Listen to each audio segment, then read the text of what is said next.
Hi folks, so this is day 7, the last day of the little series I put together of 7 days in the life of my crazy life, and it has been a really cool week, a really humbling week, full of all sorts of ups and downs, as you know, as everyone knows or everyone experiences through life, the roller coaster.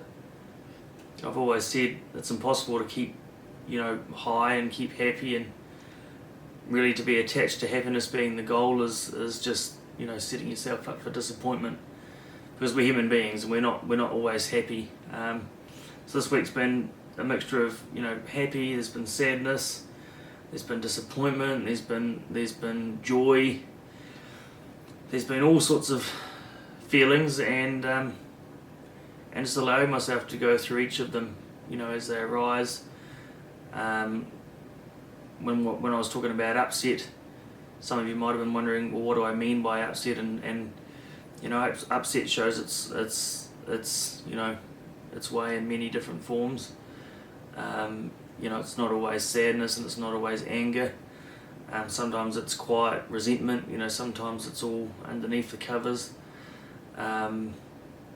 And so been a really interesting week, and I really enjoy it, because it's the roller coaster that makes the upwards, the higher parts of the ride more enjoyable, and you even begin to embrace the lows as they come, embrace the upsets as they come, because on the other side of an upset there's a triumph or a breakthrough to be had. And so had plenty of them this week, lots with myself, which has been really interesting.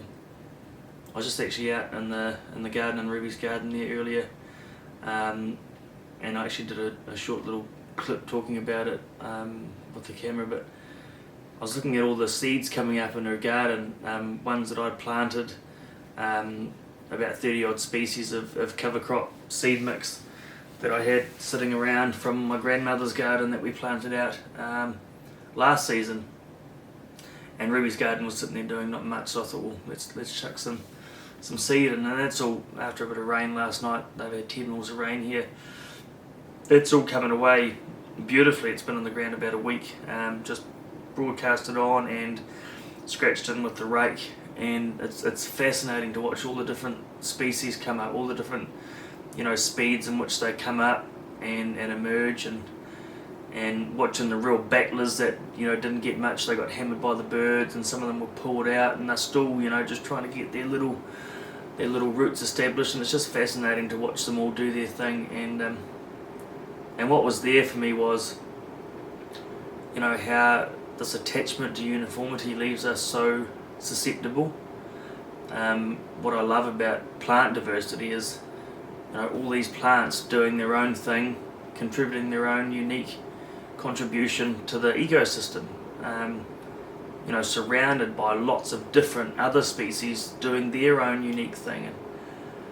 And the absurdity of it all is that we're attached to everything being really uniform, and everything being really the same. Like in agriculture, we plant monocultures, and that's easy because that's predictable. We understand how plants behave on their own, we understand what they require, and we add those requirements in the form of a bag or a can, or what I mean.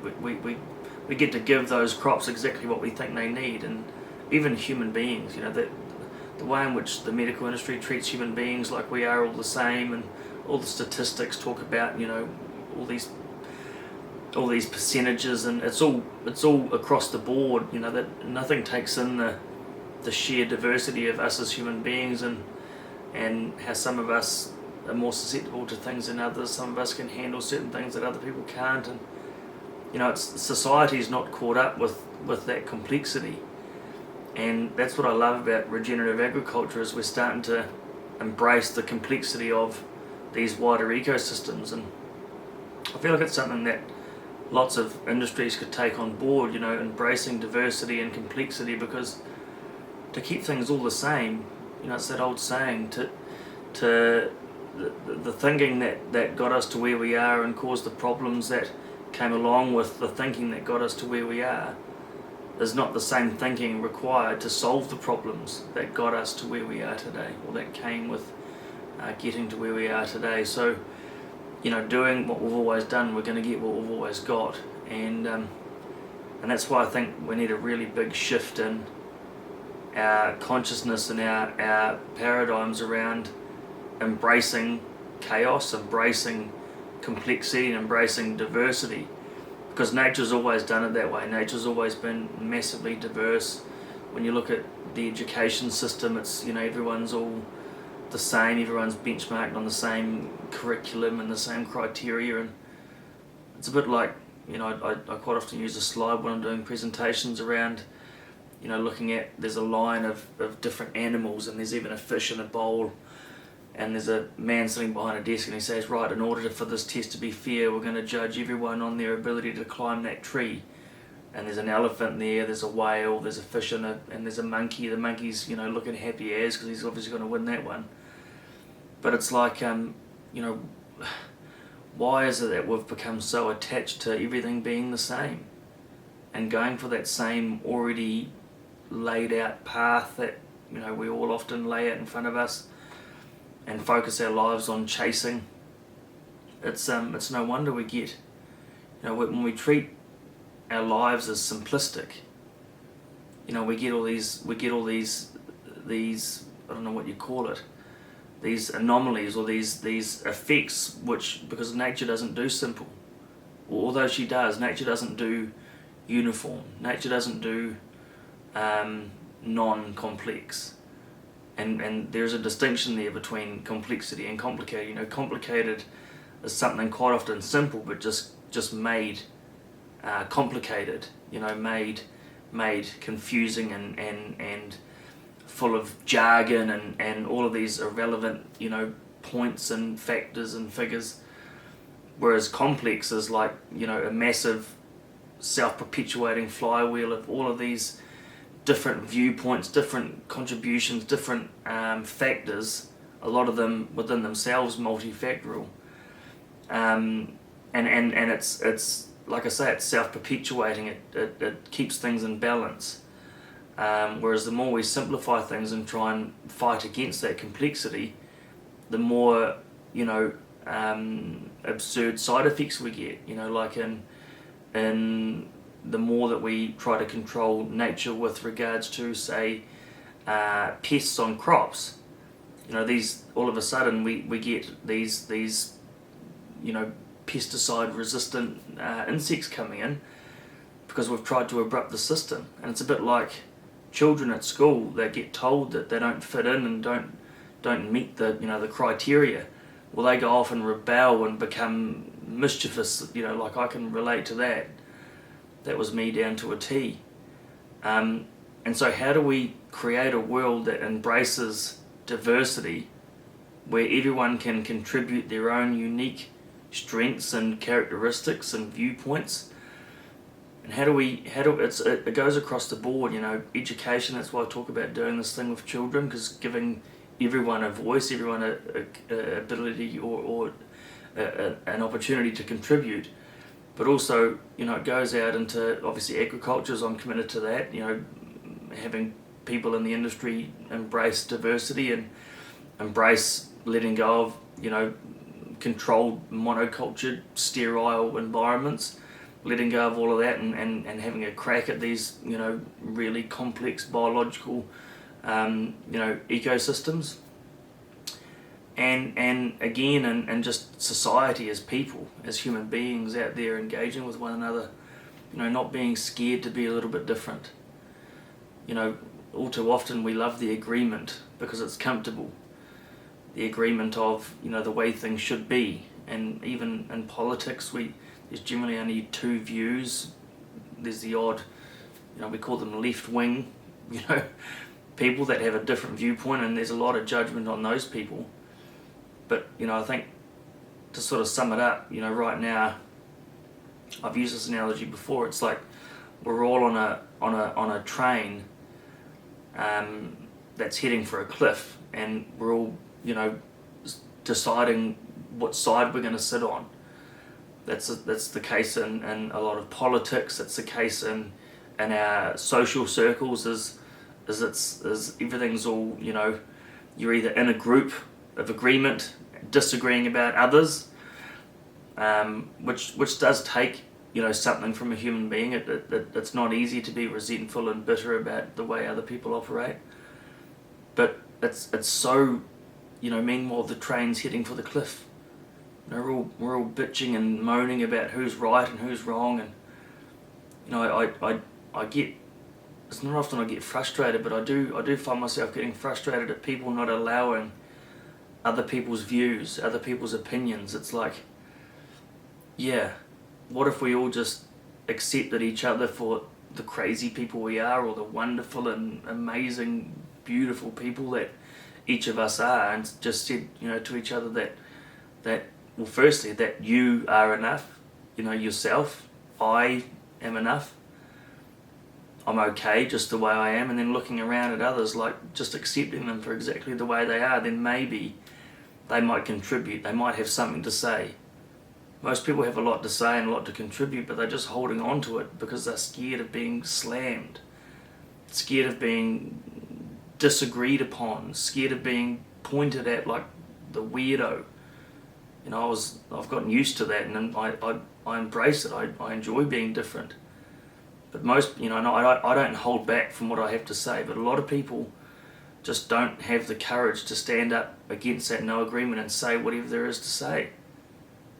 A lot of people do that in their relationships, in their marriages. They've got things that they need to say, but they don't want to say it because they don't want to rock the boat, they don't want to upset people, they don't want to be, called out.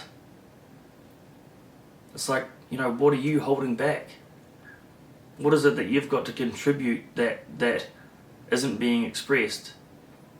Because, if you die tomorrow, then that thing that might have just made a difference to your family or your friends or the whole world even, goes to the grave with you.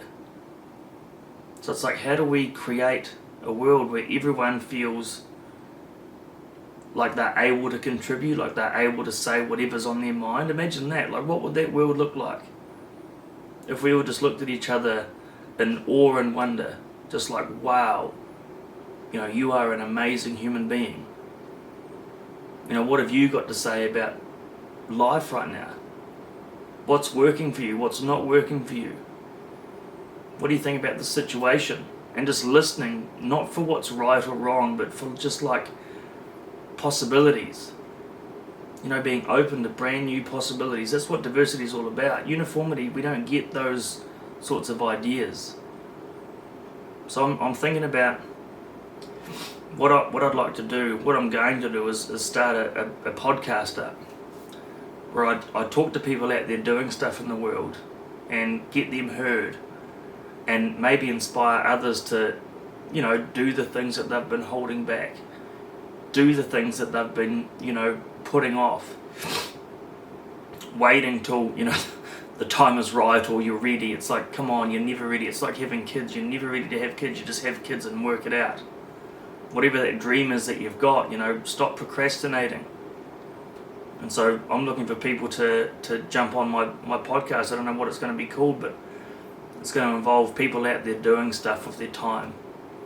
Because time is the one thing we all have in common. Death's also one thing that we've all got in common. It's the one thing that's marching at us, and we're not going to be able to stop it.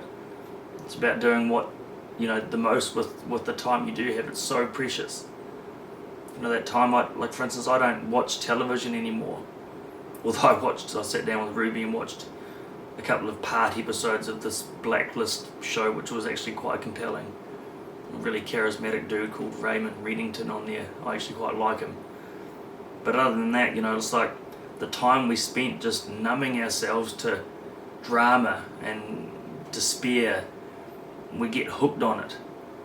Taking some of that time, asking yourself, is this really serving me? What could I be doing with my time? What could I be adding into my life that for me would make a difference, for others would make a difference, for my children would make a difference? Adding to that, like I said yesterday, what are people going to remember you for? So if you'd like to get in touch with me about jumping on this podcast, if you're up to something really big, I'd love to hear from you. I'd love to have a conversation with you, and perhaps on on Zoom or something of the likes, and I'm going to start that process of continuing this inspiration, continuing sharing my perspective, because I know my perspective's unique, and I know that I've got a lot to contribute. That's why I'm out there in the world being who I am, because it's no good in my head. Werner Erhard always says, you go outside at 3 o'clock in the morning, look up at the stars and ask them if they, or see if they would move for your thoughts, and see if the stars would move for your intentions. It's like, no, they would not. The world only cares for action. And so we need to get into action. We need to stop thinking. We need to stop being resigned. We need to get out there, start the communication, start the dialogue, bring some accountability, and start creating, start innovating. All of us putting in our, I read this beautiful little piece today. It was actually one of Russell Brand's interviews, talking about a woman that spent all her life knitting this beautiful rug, or it might have been a throw or something of the likes. There was a word for it, but I can't remember. And the long and short of the story is she walked away to check on a pot of something that she needed to stir, and a dog came in and saw a loose end on the rug and pulled the whole thing down. And this was going to be her most proud, her most beautiful example of anything she's ever done, this knitting of this rug.